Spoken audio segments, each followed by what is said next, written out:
So to build a community on social media, we understood very early that even if it's all geared towards social impact and making the world a better place, it can't all be serious and talking of doomsday and presenting situations we're in a very dramatic way. Like I see all those climate accounts that are like scary with the information that they present.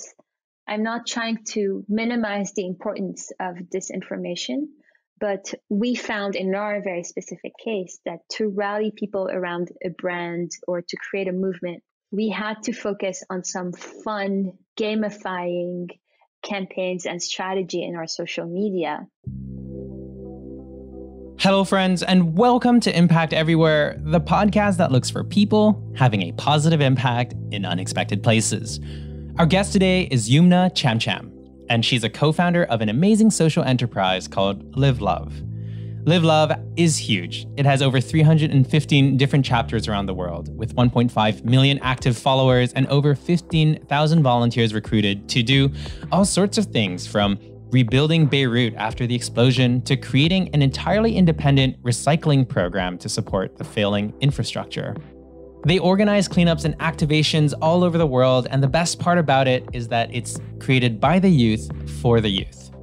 The most fascinating part about all of this, to me anyways, is that this entire movement started off with a simple bracelet. And over the course of little more than a decade, it somehow managed to grow into one of the largest volunteer-led organizations in Lebanon, to the point where they were the one doing a lot of the grassroots coordination on the ground, making sure that the money and supplies got to the places where they needed to when the Beirut blast explosion happened.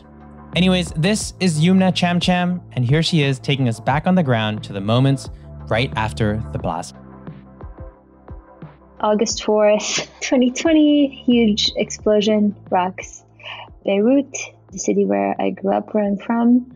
And then you instantly have 300,000 people affected and over $15 billion worth of damages. And the damage is across all sectors. So schools are destroyed, hospitals are destroyed, houses are destroyed, people don't have roofs over their heads, and people are injured. Plus, on top of that, if we rewind a few months before August, the country went down an economical crisis. So people don't have access to their money. The banks essentially cease everything that people owned, and people only have access to certain amounts of cash per week, like $100 or $200. And there's an inflation of the local currency. So if 1,500 Lebanese pounds used to be worth $1, and now it's around 8,000 Lebanese pounds for $1.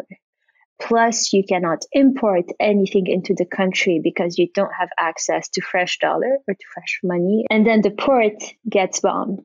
And I guess the explosion was just literally the cherry on top of the cake that illustrates how bad it was. It literally blew up, but it had been blown up way before that August 4th. Our office got completely destroyed and a bunch of members of our team were badly injured. And Eddie, my co-founder and best friend who runs the Beirut ground operations, literally was out of reach for 10 days because his phone exploded, his house exploded, he was in the hospital, his entire family was in the hospital. Luckily, I was not in Lebanon, and luckily I was able to set up a fundraiser online very quickly to assist people as rapidly as we could. So we turned from, urgent requests. People need a house. People need water. There's a baby that needs a shelter. So we just got all those urgent requests and just reposted them on our Instagram and Facebook with the phone numbers of people. And then it became this huge network for peer-to-peer relief, where we took in requests, posted them rapidly, and people offered help. So that was the first step. And then the second step was also dealing with the anger we felt. So posting a lot of things that were very hard to watch and rewatch, but we had to grieve. So storytelling and talking about the explosion and the pain that it caused many of us, for us to help ourselves cope with the reality. And then on the long-term plan, very quickly, Ralph, who has been with us for 8 years now, started a page called Rebuild Beirut. And he immediately saw that we were going to be needing to work on a long-term plan to help people rebuild their homes. And so we took it on as a full operation within Live Love Beirut and started recruiting volunteer engineers. And it went from an operation that had nothing to do with construction to an operation that now has staffed 30 engineers and that has rebuilt hundreds of homes, and then raising money and managing tons of funds to directly build houses. Plus, on top of that, the mad thing that happened was we got phone calls. We're sending a plane from Los Angeles with $4 million worth of medical supplies for hospitals. We don't have a nonprofit to receive it in Lebanon. Can you please sign it off? Can you put it in your warehouse? We don't have a warehouse. Thankfully, our offices are in a super cool place called Beirut Digital District with a fearless, generous leader who gave us 5 warehouses. So we were able to get donations in from all around the world. Somebody sent an entire plane from Germany with cement, doors, paint, all reconstruction materials. We got planes from Geneva with diapers, with flour, with baby milk, because baby milk was not being imported anymore and families couldn't even afford paying for milk. So I'm sorry, it's a blur. I'm jumping from a thing to the other, but it was so intense. It was so intense looking back. It sounds extremely intense. And I guess just to recap, so we have a dysfunctional government right now. Your vice president was resigning and then now he's coming back. And it's just this like big chaotic situation. The banks are bankrupt and people can't take money out of the banks. They can hardly feed themselves. You have this massive population that's unemployed. And I think in the best of times, it is really hard to rally volunteers to take action and even to sustain that kind of action. What is it about your organization that was capable of transforming all this goodwill into sustained impact? I'm not sure we're the ones to take credit because there are so many others like us in Lebanon now. And I think the credit goes to the youth, young people who inherited a shitty country and who inherited so much baggage of parents with PTSD, dysfunctional government, old beliefs, a constitution that relies on religious divisions of power. So all those young people, the day after the blast, if I send you images, everyone went down to Beirut with brooms and sticks and carried all the water they could carry and made sandwiches in their homes and were on the street wanting to distribute it to people who needed it.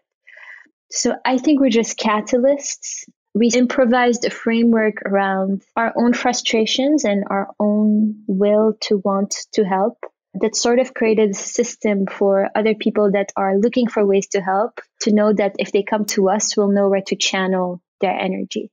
I always say what we built was built out of deep anger and frustration and despair. And we tried to create a framework where we would try to put our efforts in a place that made things better, no matter how small that scale was, just to feel better about ourselves and feel that we're not letting them win over our creativity or our livelihood or our ideas, etc. Does that make sense? Or is that too abstract? It makes sense, but I'd love to dive deeper into that. So for those who are listening and who want to understand what exactly Live Love is, how would you describe Live Love at this moment in time? Because I know it's changed quite a little bit over the last decade. Yeah, I describe it as a place where communities are built to help make the places where they live better through helping their environment or helping people in need. And it's a way to point you towards the actions that you could take to help the world. And that could point you to other people who also want to do that, whether through donating or volunteering or just learning and increasing your knowledge around certain places around the world through the media channels that we create that are run by locals in each city. And you mentioned earlier that there were different frameworks that Live Love likes to build these moments upon. What exactly is the framework? For us, Live Love was never built with a top-down approach of, I want to do this and that's how I'm going to do it. It was all improv. It's a lot like theater in a way, where we see something and then we throw a reaction out and we see how people respond. Looking back, if I'm zooming out, one rule that we have, we decided that we weren't going to talk about problems unless we're taking a direct action to help relieve that problem. And in an ecosystem of media and social media channels that give you anxiety, we decided to go in a place where, okay, there's a waste problem. We're going to talk about it, but there's always going to be a call to action when we present a problem where people can either volunteer to help us relieve it with their own hands, or we're going to present to them a solution that they can adopt where they're going to feel better about themselves and about living with this problem. So that's one of our frameworks. I always give this example. The very first time we had a volunteering event happening was when we posted a photo of a dirty river. And first, we didn't want to post it because we were all about sharing beauty and being the 1% of oxygen in a world gone nuts, where we're like, there's so many ugly images of Beirut and there are so many bad news around Beirut. Live, Love Beirut is going to be your source for positive news and beauty, even if it's as abstract as a rainbow or a sunset or a pretty vintage car. But that was not from a naive point of view. That was just from we need to breathe. We need to reconnect with the things that make us want to smile and make us want to be creative and wake up in the morning. But then we saw problems all around us and we're like, okay, how do we talk about them? So we posted a photo of a dirty river, and under it, we just asked, that's the situation. Who wants to come clean this place with us? And within the hour, we had hundreds of volunteers signed up.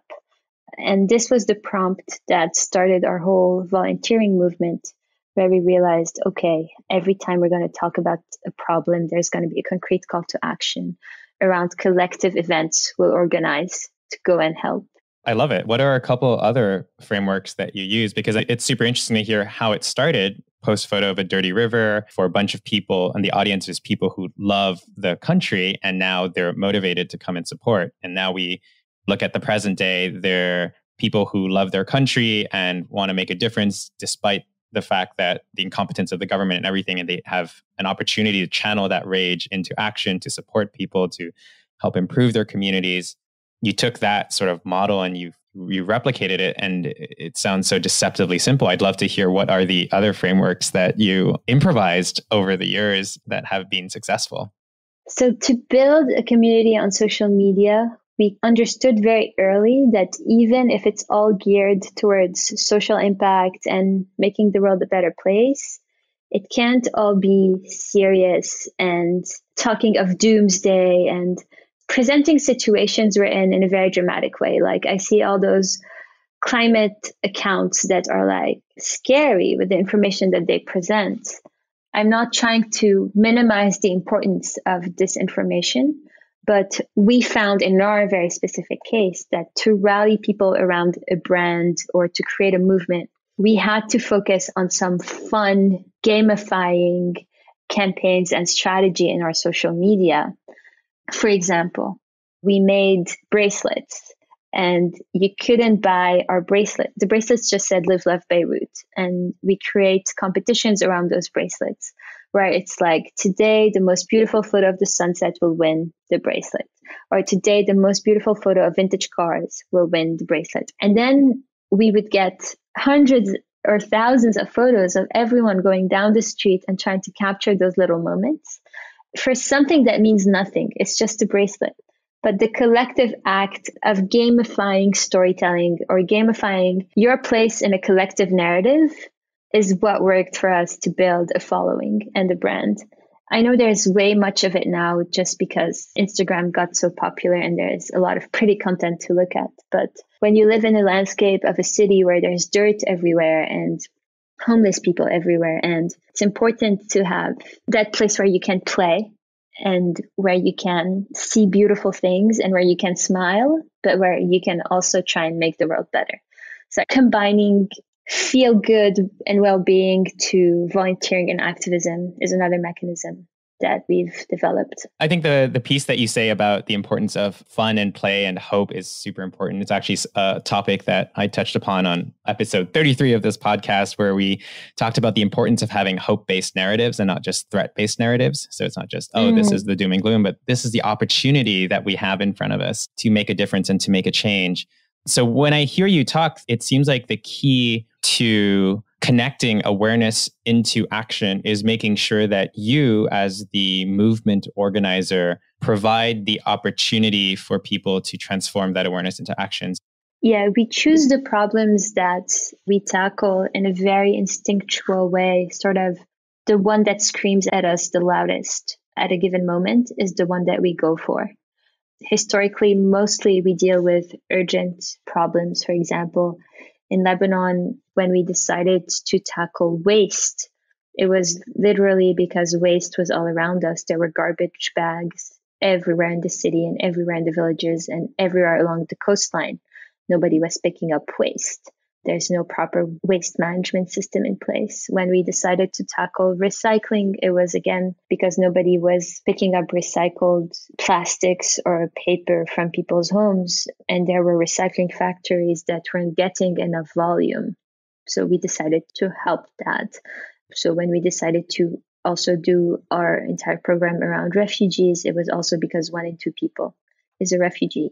So sadly, there are more problems that we want to tackle that we're not tackling because we're short on capacity, and we're trying to go deeper into the things that we decided to start working on, like waste pollution, like recycling, that is a completely off-spring program now, or like sustainable tourism.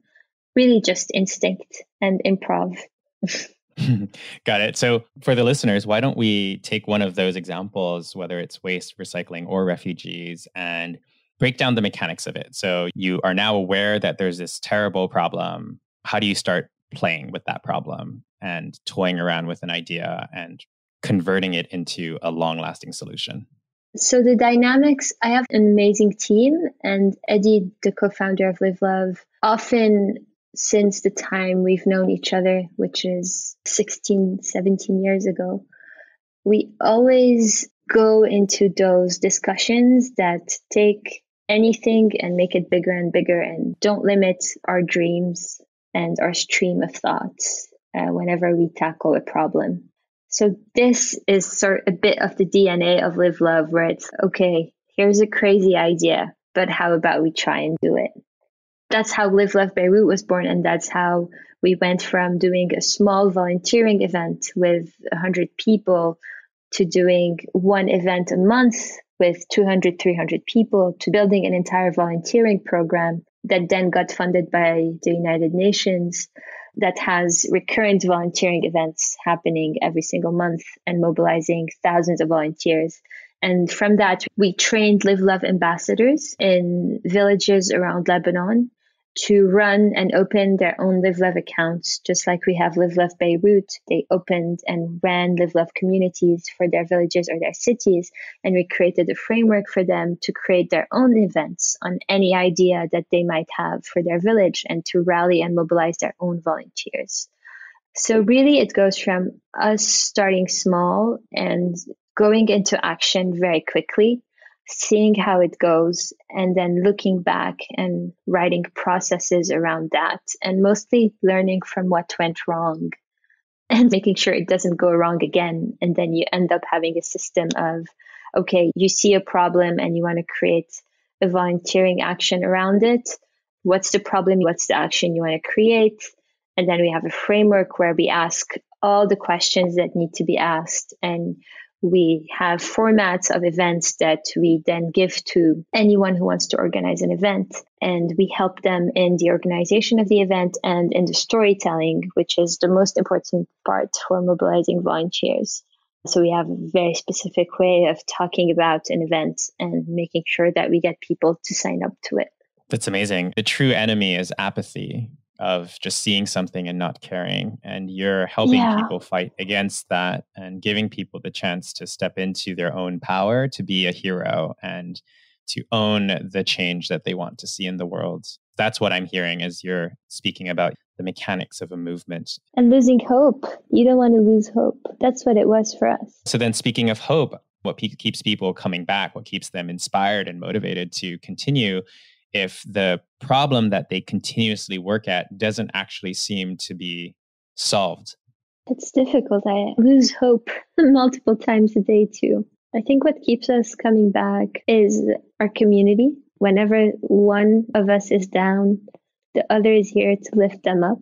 And then there's always stories of people whose lives you've affected positively, and you don't necessarily remember when you've helped them or what you've done to help them. that come in and tell you, oh, okay, what I'm doing is worth it. I'm going to keep going. I remember one time Eddie and I, at the very beginning of Live Love, I think we were only 2 or 3 years, we were very tired of it all. And all the advertising agencies were laughing at us in Beirut. And they were like, what are those two kids doing running around with bracelets? Multiple times we wanted to stop, but every time we wanted to stop, someone from the audience or some volunteers would say something that would make it all worthwhile. And that's the beauty of community to me. And that keeps perpetuating hope for us all. And then seeing that after an explosion, we become a place where we can literally find shelter for people. Maybe not for everyone. Maybe we find shelter for 15 people, not 1,000 people that need it. But even if you've helped one life, you've helped one life, and that matters. Small things matter. Yeah, for sure. So important to focus on the wins themselves and not get caught up in the scope of the world's problems and putting that weight on your shoulder. Yeah, or fuel that weight into rage and that rage into actions. Just make sure that make sure that hope and creativity and letting go of the result in the grand scheme of things, not expecting to change the world, but expecting to change something small within your reach is something feasible. Very good. Very good. I want to touch upon something that you mentioned a little earlier. So you organize these volunteer events, you have ambassadors that come, you create events around it. That seems like one really cool way that you've been able to franchise and grow the impact exponentially because you're distributing power to the masses. But then once in a while, you pilot like programs. So Live, Love, Recycle, as an example, is one that's radically different from that model. So first off, can you explain what it is? And then secondly, how does something like that actually come into existence? So it starts with one of our co-founders, George, who became obsessed with this idea he had of there's waste all over the city. Why don't we just pick it up? As simple as that. The municipality is not going to pick it up.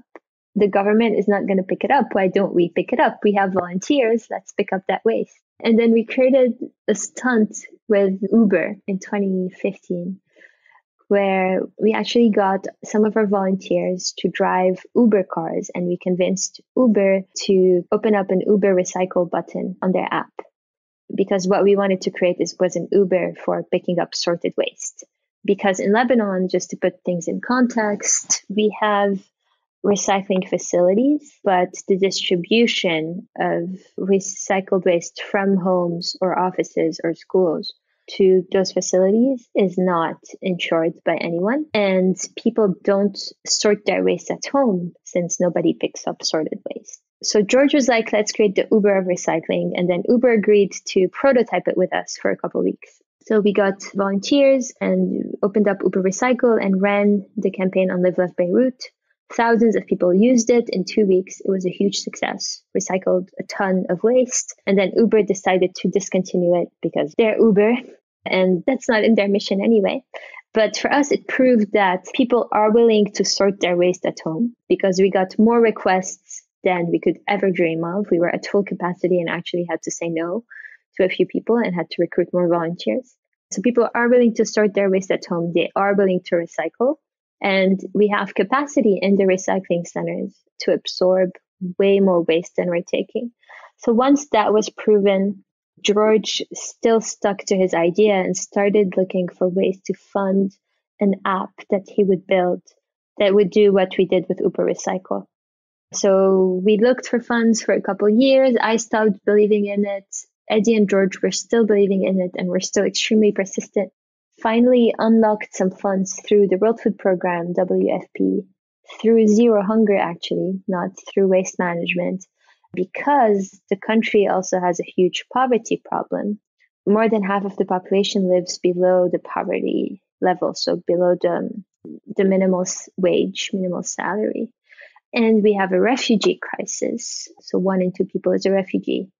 So we said we want to create jobs. We want to pay people to drive electric bikes and tuk-tuks, so it's zero emissions, and go to people's homes on demand, pick up their sorted waste, plastic, paper, cans, all of that, and drive it to recycling centers.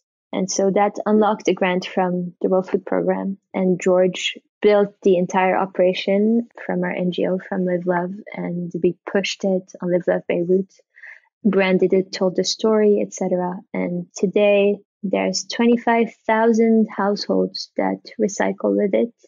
It created 400 jobs for people living below the poverty line, Lebanese people and refugees. And there's also jobs that were created for women, cook, for the drivers. And it's a self-sustaining model because people are able to pay a small membership fee and get their waste taken to the right places. Wow, that's phenomenal. So this right now is not run by you guys anymore. It's like an independent little enterprise, or is this still part of Live Love? It is an independent enterprise, part of Live Love. It runs itself.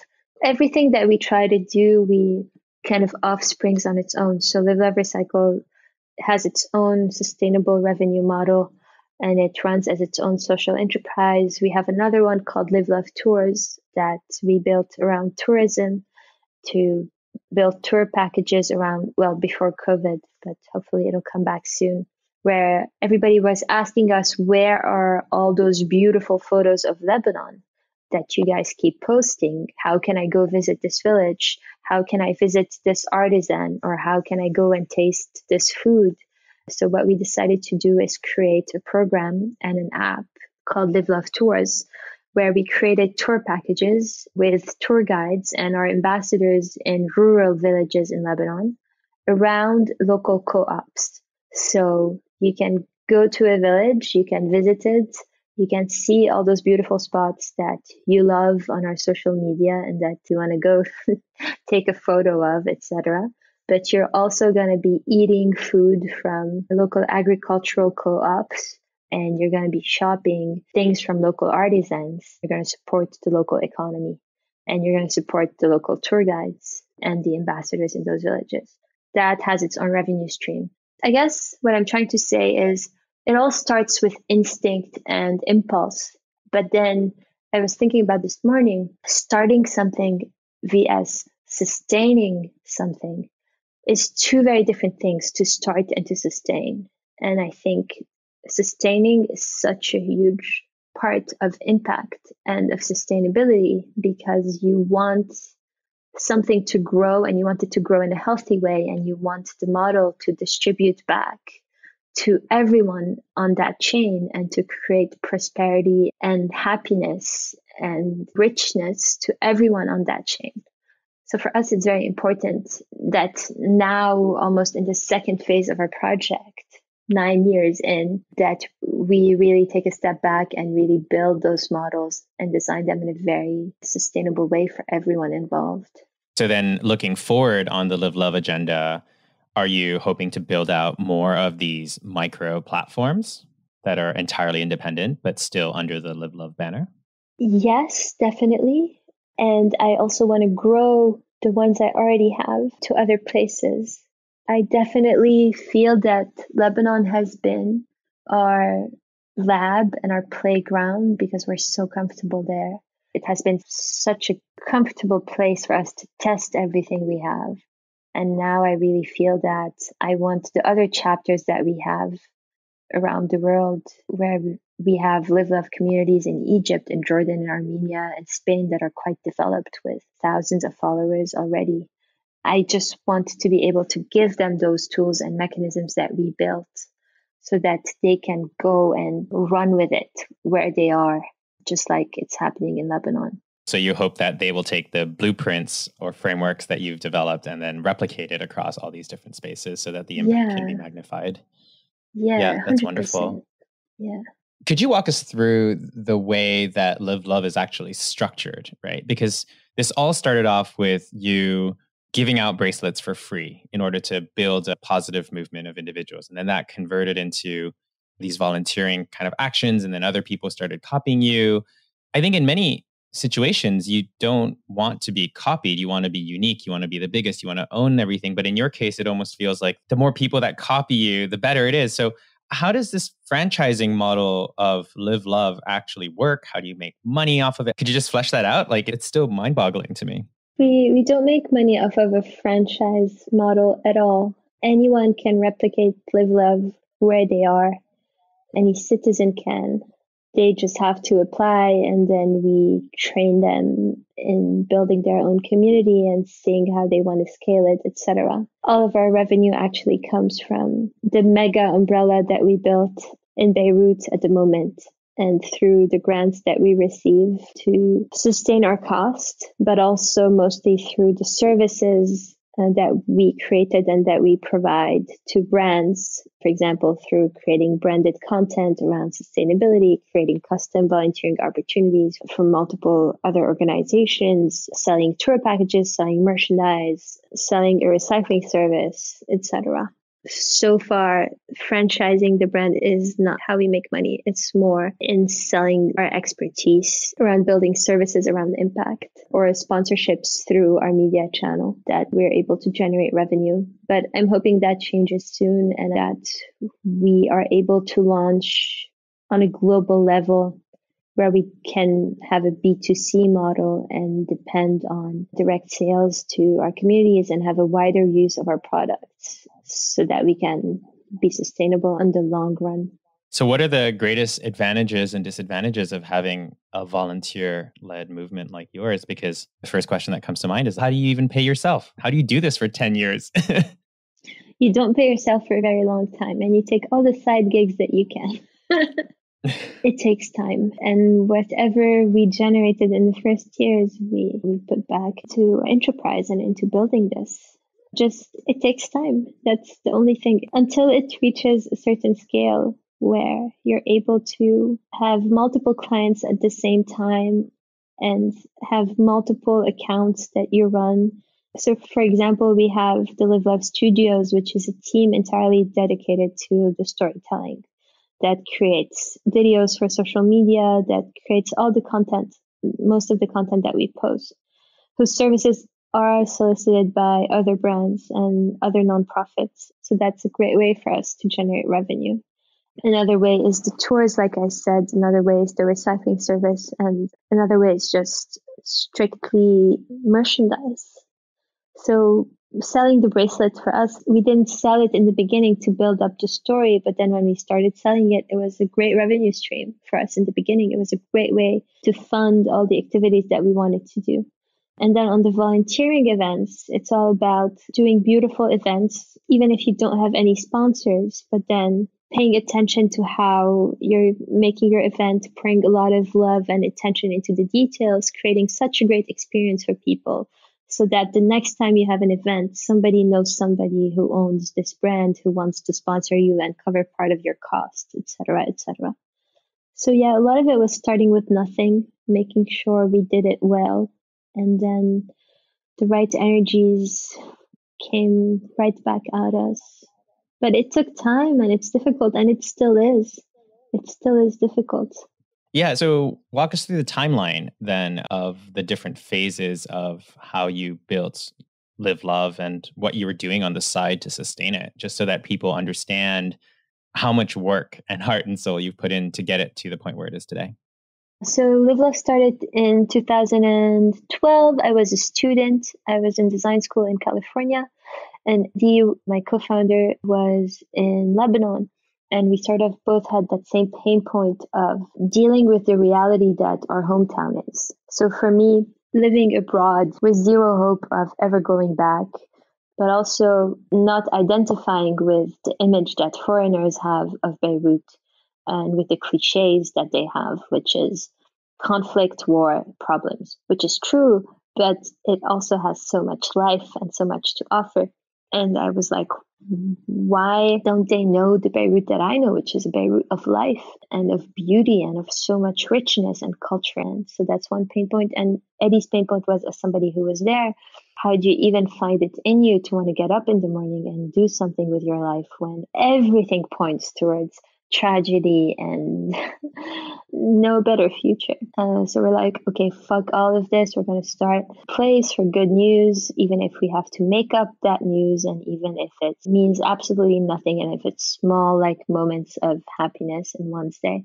So let's start something called Live Love Beirut.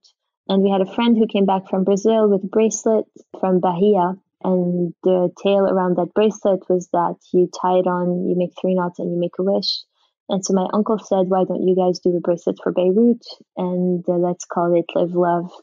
So we started with a bracelet and wanting to tell stories of positivity. And I was in Lebanon for the summer, and I went around with Eddie and my camera to try and film people and ask them, why do they love Beirut? Except every person we asked, what do they love about Beirut, told us they absolutely hated Beirut.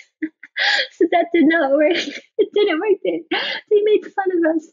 And Instagram was just coming up at the time. And a friend of ours, Amin Doha, who's a great director, was sitting with us having coffee. And we were talking about this Live Love Beirut idea. And he's like, why don't you just start a hashtag on Instagram and see how it goes? So the next day we started the hashtag, and the prompt was, all you have to do is find beauty, capture it, and share it on Live Love Beirut. And that's it. And we woke up to 20 images, which were my mom, Eddie's mom, my uncle, my cousin, Eddie's brother, the early adopters. And it was about our friends and our group of people for the first week. But then Eddie is a talker.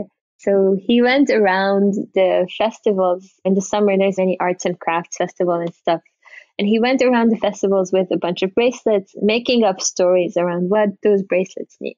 Live Love Beirut is a love story between a Christian and a Muslim that came together despite we were like all sorts of stories that he made up that meant absolutely nothing, but that were all stories of love and hope and happiness. And I did the same thing online where I posted feel good photos, and people liked that. So people were following the account more and more, and everybody wanted to get reposted, and people started sharing beautiful photos of Beirut. And it became this place, where we make you smile with 1 photo or 2 photos a day that we repost from many different people. And nobody really knew who it was because Eddie and I were very careful about not putting our face onto it. It's a leaderless community. The identity of it is the identity of everyone, and we're very careful. We put ourselves a little bit more out there now, but that's not the point at all. And what were you doing on the side? Because was this the full-time thing that you were 100% focused on for so long too?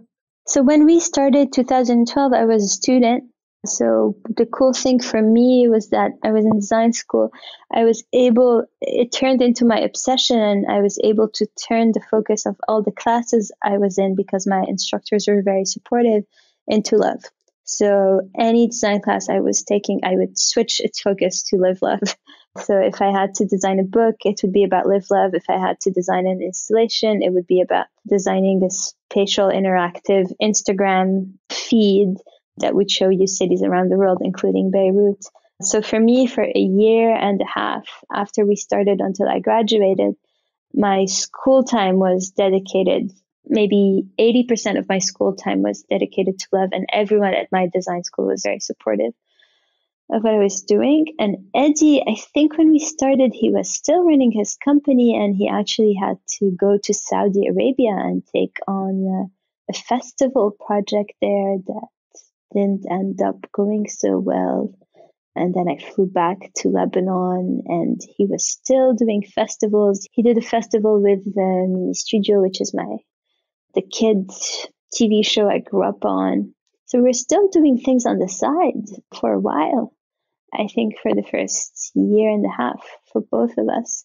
And then when I graduated, immediately we were picked up by an incubator in California called Idea Lab that saw our project at my graduation ceremony and decided to invest in what we were doing. So Eddie flew to California with Omar, our developer.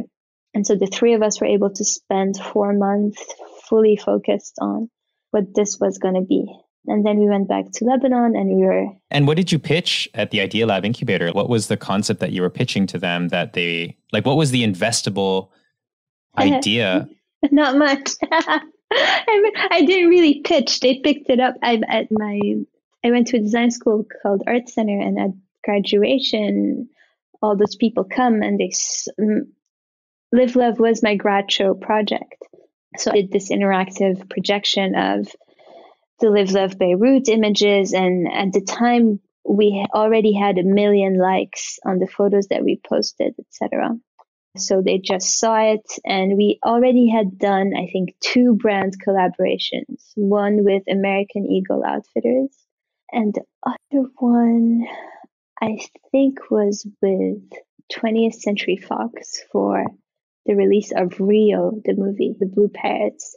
So with American Eagle, we put eagles all around Beirut, and next to touristic sites, we did stencils on the sidewalks, and everybody was Instagramming that eagle. And it actually was a trail of places that you could visit in Lebanon. And that was our first brand activation. And for Rio, we put bluebirds all around electric wires and balconies, and everybody had to find them and take a photo of them. So I think that's what they saw, like a potential for maybe what you call in VC terms a lifestyle brand, but it really was not that. And we had our volunteering program that had no sponsors or no revenue, but we were very activism oriented already. But I think they saw potential in a brand, in a licensing model, and in potentially like a media channel at the time. So when they invested in us, we were in California for a month, and then we get a call from Lebanon that the Ministry of Tourism is launching this new tourism campaign, and they were pitched a concept by Saatchi that was 100% copied from / inspired by Live Love. So immediately flew back and went to the minister's office and showed them what we had. And then they decided to adopt Live Love Lebanon into the official national campaign for tourism.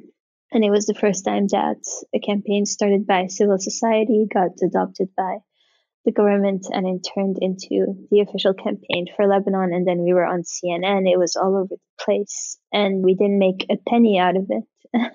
The advertising company did, but for us, that's terrible. Yeah, I'm at peace with it now. It was great exposure for us, and we gave them an account that already had 1 million followers on it, and it also took us on a whole other level because all those other people heard about us, and we were able to build a complete program around tours, and we were able to push that further and further. And then we still weren't making enough revenue. So at this point, my family was like, you got to get a full-time job. You can't wait too long after you're out of college without doing anything. This Live Love thing doesn't seem to work. And I didn't want to stay in Lebanon. It felt like a trap for me. And so I wanted to go back to the US, and I wanted to move to New York because I was super attracted by the startup scene there. At the time, 2012, blah, blah, it was still the good days where you had startups like Kickstarter, Vimeo, Etsy coming out of New York City that really attracted me to that place because sort of indie, it wasn't Silicon Valley and it wasn't like Hollywood, which like LA where I went to college. So I wanted to move to New York, and then I got approached by Blockchain, the company that wanted to hire me as their first designer and to pay me in Bitcoin, when Bitcoin was only $80. So I took the job offer from Blockchain, moved to New York with the sole intention of being able to sustain myself to bring Eddie and Hamad to New York so that we could launch Live Love properly internationally from there. But still, Eddie's impulse was still very attracted to Lebanon, and our focus stayed in Beirut longer than I wanted it to, but I guess it's what it took for our idea to mature, and we never really opened up to taking VC money because we're not this huge revenue-making machine at all. And we both have too much integrity to take anyone's pennies before we're set on what we're trying to do. So it was all more of an art project that sort of defined itself over a very long period of time. So moved to New York, took that job, and then still was able to do Live Love and was able to give it a lot of exposure through my friends and the contacts I made. And then I met Fabrice, a friend of mine, and became my collaborator. So took a bunch of side projects with him, was able to leave Blockchain and then do other projects with UNESCO that sort of channeled back into Live Love. And so what year are we now? 2015 to 2017. Those 2 years, 2015 to 2017. And Eddie at that time was definitely more full-time on Live Love. It was starting to get more traction in Lebanon, starting to build a more rigid portfolio of clients. We're able to get a couple of grants from New York to fund what we were doing. And then I was able to go almost full time in 2017. It took 5 years. It's a long time. And now you take a salary. Now I'm able to take a salary. It's not as shiny as people think. Absolutely. That's the thing. There's so many like squiggly roads when ideas get minted into action. It's cool though that you've managed to stick to the original ethos of the project. It feels like although the how has changed quite a little bit, but the why and this idea of community and empowering people and moving them to action through positivity, like that kind of core has never changed. Where do you think that focus comes from? And how have you been able to stick to it despite all the ups and the downs? The incremental need for it that keeps calling us back to that. Like this morning, we woke up with over 1,000 messages of people needing basic medication, like people that are not able to find the medicine that they need in pharmacies because it's not being imported anymore. And we were talking on the group chat with the entire team. How do we vet requests? Do we post any urgent requests for medicine that we get on our platforms? How do we distribute medicine to them? If we put the request of this person, we know this request is legit because this is the request of a friend who needs an oxygen machine. But how do we know that the 100 others are legit? And who gets priority over the other? And who are we going to help first? And I think we've all been at such proximity with misery, and literally some of us risked losing their own lives in an explosion. Eddie almost died, so did multiple people on my team. It just brings you back to the essential, which is try to help people as much as you can. It's really beautiful. Sadly, we never signed up to all of that. Yeah, for sure. Do you think that the fact that you guys are so place-based has contributed to your success? Because I see so many organizations trying so hard to create movements, and they're usually movements around ideas, whereas yours is ideas combined with location. How do you think that plays into the success of what you've done when you look to all the other organizations in the world? Yes, I always used to say that our most common denominator is geography. Had it been Live Love broadly, I don't think it would have picked up as easily as Live Love a specific place. Because a place defines an area that you can control and over which you can act, whether it's your village or your city or the agglomeration you're in. It's a framework all to itself, and it has a specific identity and it's a specific area of interest. So it's simple to build communities around a common interest. And in that case, it's geography for us. For all the other people out there in the world that wish they could see change, but feel that they're too small, or they maybe want to start a movement, what kind of piece of advice do you have for individuals that are out there and really inspired by your story? No matter how small it is, it matters. Whatever you're trying to do, it matters. No matter how little you think you're moving the needle, it still means a lot and you should pursue it. And I think that putting your best intention out there has a ripple effect, whether it attracts 1 or 2 people in the beginning, even if it's your mother and your cousin, and then grows from there. It's worth it to do it and not to stop. Starting something brings a lot of adrenaline and excitement, and sustaining it is a different ballgame. So you need to be aware of the discipline and the hardships that it's going to take for you to keep going at it. And I think you have to be committed to it, no matter how many deceptions or failures you're going to get along the way. And find your tribe. It's so much more fun to do it in a team.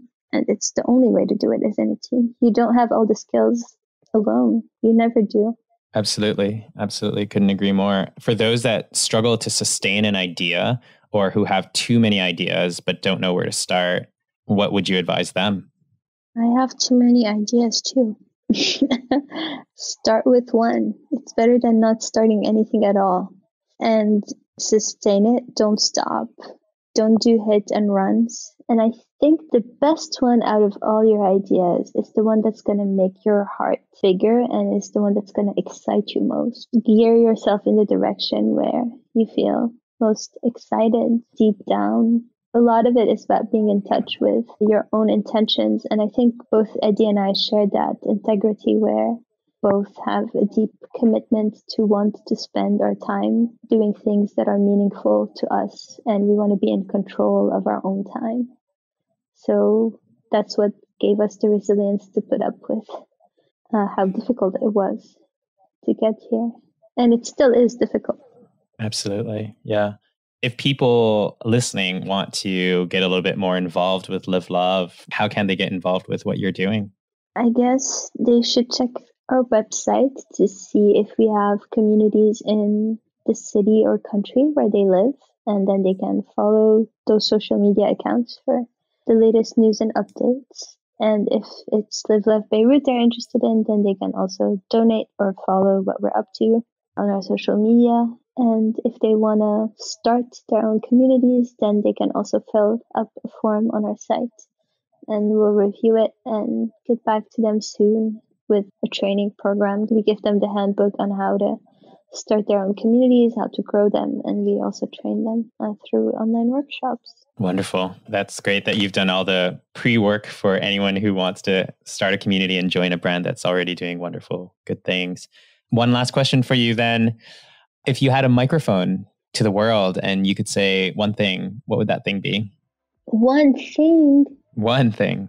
I don't know. Live to love. Love to live. Live life with love. Live your life with love. Yeah. It's super cliche, but yeah, maybe that's what I'll say. Amazing. Thank you so much for your time today. It was great to hear your story and to amplify the work that you're doing. I think it's super inspirational. My pleasure, Ben. What you're doing inspires me. Alrighty, folks, that was Youmna Chamcham. If you want to go check out the work that Live Love is doing, you can head over to livelove.org, or you can go to their Instagram channels and just type Live Love City. So that's Live Love Beirut, Live Love Jordan, Live Love Armenia. I checked, there isn't a Live Love in Montreal just yet, but if anyone wants to start it, do let me know. For those of you who want to hear Youmna's story in a more linear fashion, she has this wonderful 20-minute talk that she did in collaboration with Do Lectures. And so you can look for it at Youmna Chamcham and Do Lectures, D-O Lectures. As always, if you are curious to see more graphics, audiograms, summaries, anything shareable, you can head over to impacteverywhere.org. And with that being said, I hope you all have a wonderful week because impact is everywhere.